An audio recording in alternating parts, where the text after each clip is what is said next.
एक बहुत पुरानी कहावत है कि जो हाथ में है वो तो कोई भी छीन सकता है, पर जो किस्मत में लिखा है उसे कोई नहीं छीन सकता, है ना। आज की कहानी बिल्कुल इसी बात को सच साबित करती है। तो चलिए आज एक ऐसी विरासत की कहानी सुनते हैं। एक ऐसी दौलत जिसे पहले तो किसी ने पूछा तक नहीं, फिर उसे गवा भी दिया, और जब जब आखिर में उसकी असली कीमत समझ आई तो एक इंसान की पूरी जिंदगी ही पलट गई। तो कहानी शुरू होती है एक महान विद्वान आचार्य त्रिपाठी से और उनके इकलौते बेटे अर्पण से। अब इन दोनों की दुनिया में आप समझिए जमीन आसमान का फर्क था। एक तरफ पिता जो ज्ञान को ही सब कुछ मानते थे, और दूसरी तरफ बेटा जो पूरी तरह से रास्ते से भटक चुका था। देखिए, पिता यानी आचार्य जी इतने सिद्धांतों वाले इंसान थे कि राजा ने उन्हें अपना सलाहकार बनाना चाहा, एक बहुत बड़ा पद, पर उन्होंने साफ मना कर दिया। बोले, मुझसे किसी की जी हुजूरी नहीं होगी। और वहीं दूसरी तरफ उनका बेटा अर्पण, वो चोरों और जुआरियों के साथ उठ बैठ रहा था, अपनी जिंदगी तबाह करने पर तुला था। अब जाहिर सी बात है, जब सोच और संस्कारों में इतना बड़ा फर्क हो तो क्या होता है। अर्पण बर्बादी के रास्ते पर निकल पड़ा, और ये एक ऐसा सफर था जिसमें उसके परिवार को अपनी हर एक चीज, सब कुछ गंवाना पड़ा। और फिर तो अर्पण की गलतियों का सिलसिला शुरू हो गया। एक के बाद एक ऐसी चीजें हुई कि सब कुछ बिखरता चला गया। उसका परिवार, उसका घर, उसकी इज्जत, सब कुछ एक दर्दनाक अंत की तरफ बढ़ रहा था। जब आचार्य जी अपनी आखिरी सांसें ले रहे थे, उन्होंने अपने बेटे को अपनी जिंदगी की सबसे कीमती चीज दी, वो विरासत।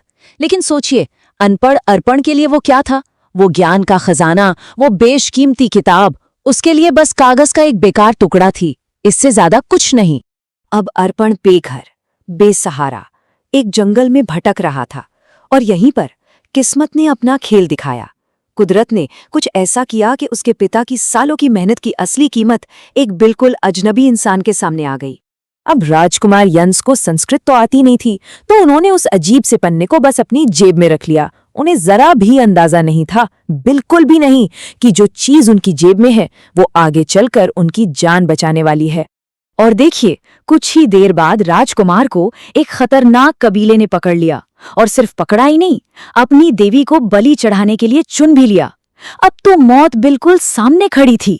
ऐसे में उन्होंने अपनी आखिरी उम्मीद के तौर पर एक गुजारिश की। और कमाल देखिए, उस एक पन्ने पर लिखे श्लोकों में जैसे कोई जादू था। उन शब्दों ने सीधा कबीले के लोगों के दिल पर असर किया। उन्हें अपनी भयानक गलती का एहसास हुआ, और जानते हैं क्या हुआ?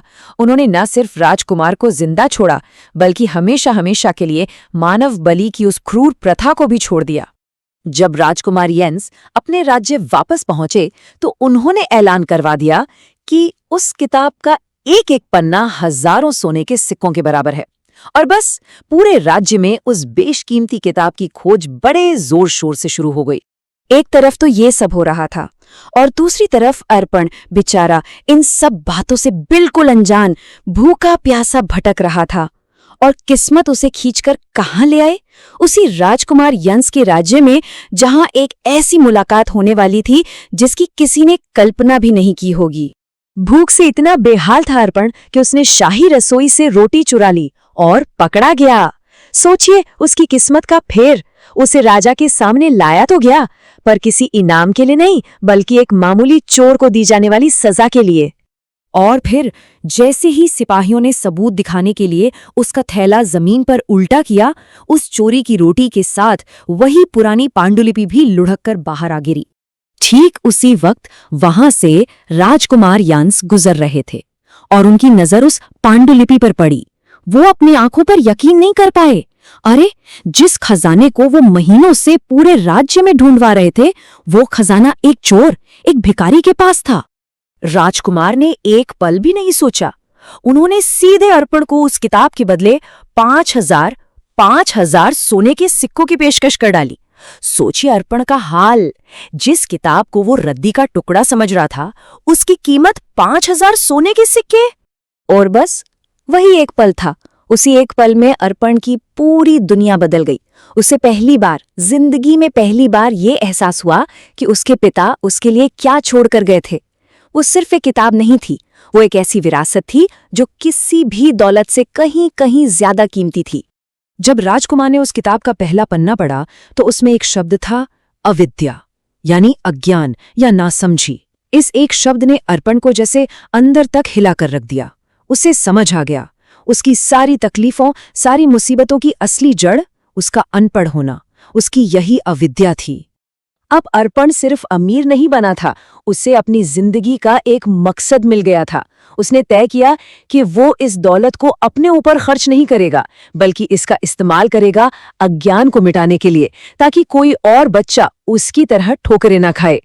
तो अर्पण के इस सफर ने, जो बर्बादी से शुरू होकर एक सार्थक जिंदगी तक पहुंचा, हमें एक बहुत बड़ी बात सिखाई कि असली दौलत वो नहीं है जो हमारे हाथों में है, बल्कि वो है जो हमारे दिमाग में है, हमारी समझ में है। ज्ञान ज्ञान ही वो सच्ची विरासत है जिसे दुनिया की कोई ताकत हमसे नहीं छीन सकती। तो ये सदियों पुरानी कहानी आज हमारे लिए भी एक सवाल छोड़ जाती है। जरा सोचिए, हमें भी तो विरासत में कितना कुछ मिला है, ज्ञान, अवसर। हम उनकी कितनी कद्र करते हैं?